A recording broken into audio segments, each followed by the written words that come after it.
Bonjour à tous et bienvenue sur netprof.fr. Tout de suite, la deuxième partie de l'introduction à la chimie organique. Dans ce cours, nous allons voir la suite sur les nomenclatures, ainsi que des exemples qui vont nous permettre d'approfondir nos connaissances en nomenclature.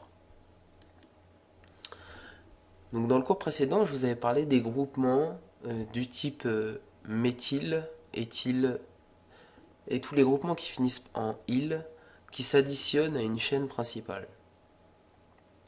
Bien ici, on va voir les groupements qui s'additionnent à une des chaînes principaux, mais qui ont des noms un peu particuliers et on les croise souvent en chimie organique. Donc, par exemple, le premier, c'est l'isopropyle, donc c'est un CH3, CH, CH3, et en fait, la chaîne principale est liée au carbone central de cette molécule. Ensuite, il y a le tertiobutyle, donc c'est CH3C, CH3, CH3.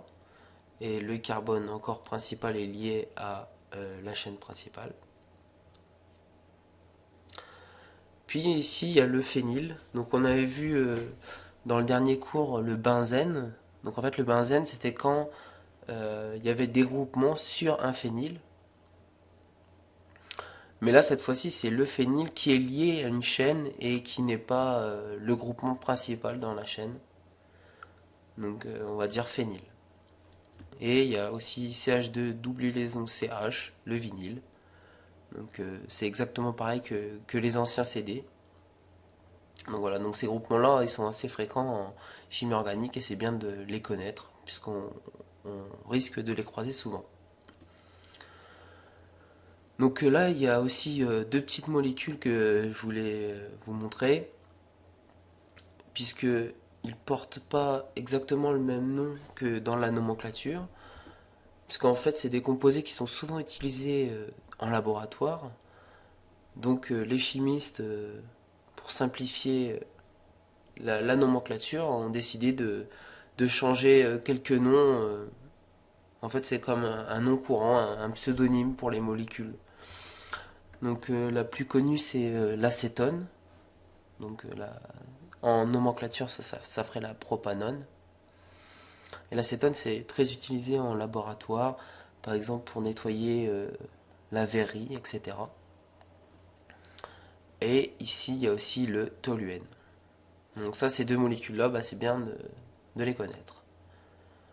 Donc tout de suite, on va passer à des exemples pour terminer ce cours sur la nomenclature. Donc je vous invite à mettre en pause la vidéo et d'essayer de chercher par vous-même par rapport au premier cours, au tableau qu'on avait vu, pour retrouver le nom de ces molécules. Donc voilà. Sinon, je vais passer à la correction directement. Alors, dans la correction, je me suis permis de mettre des couleurs pour bien mettre en avant tout ce qu'il y a à remarquer dans une molécule. Donc, je vous conseille d'avoir une certaine méthodologie pour donner des noms, euh, c'est-à-dire trouver la fonction principale, trouver la chaîne principale, les ramifications, c'est-à-dire les choses qui ne sont pas dans la chaîne principale. Donc là, par exemple, j'avais choisi de mettre en rouge la chaîne principale, de mettre en bleu les fonctions et de mettre en vert les ramifications. Donc là, pour la première molécule, euh, on a quoi comme fonction? On a l'acide carboxylique et on a le groupement benzène. Mais là, ce groupement benzène, en fait, j'aurais dû même le mettre en vert. C'est pas un groupement principal ici, ça va être l'acide carboxylique.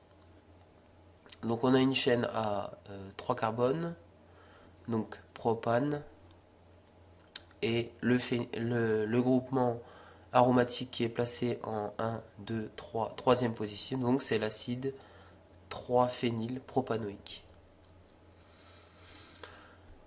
Ici, ma chaîne principale, c'est le CH3.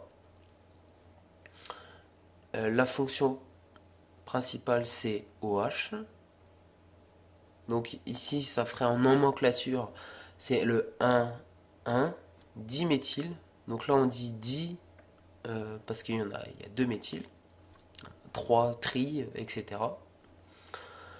donc diméthyl-éthanol. Ou, comme on a vu précédemment, on pourrait dire le tertio-butanol.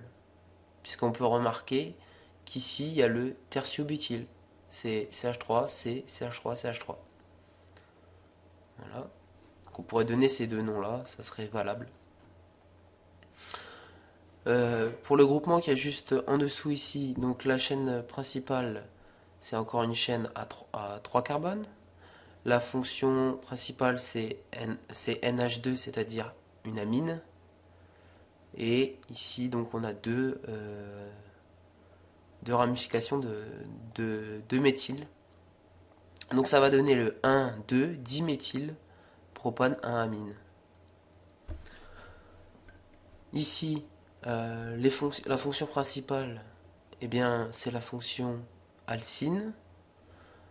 Et en fait, donc les chlores deviennent des ramifications. Une fois qu'on a décidé décidé par rapport au tableau quelle serait la fonction principale, les fonctions secondaires deviennent en quelque sorte des ramifications. Donc ici, on aurait encore, donc il y a 3 carbones. Donc ici, on aurait le 3,3 trichloro, parce que ici c'est le premier carbone, deuxième, troisième, donc 3,3 trichloro, propane 1-in. Voilà. Donc j'espère que vous allez mieux arriver à nommer les molécules en chimie organique, et on se retrouve pour d'autres cours sur la chimie organique. À bientôt.